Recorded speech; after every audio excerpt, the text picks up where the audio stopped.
பசி தீர்க்கும் புனித வேலை, அன்பால் நெஞ்சம் நனைக்கும் வேளை, வேந்தி வழியில் நடக்கும் போது வாழ்க்கை செல்ஃப் ஒரு பூஜையாகும்.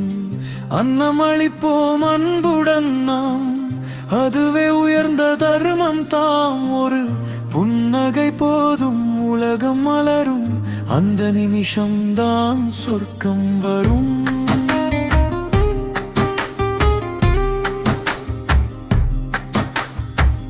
கைகளில் உணவு, இதயத்தில் நேசம், அதுவே மனிதன் வாழும் தேசம்.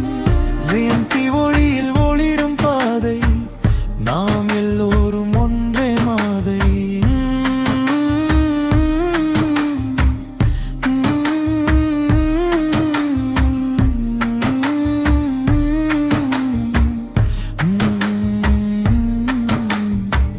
பசியை தீர்க்கும் ஒவ்வொரு செயலும் பெருமை சேர்க்கும் வாழ்வின் நெறியும். அன்னதானம் செய்திடுவோம் நாளும், அன்பு மட்டும் பரவட்டும் காலும்.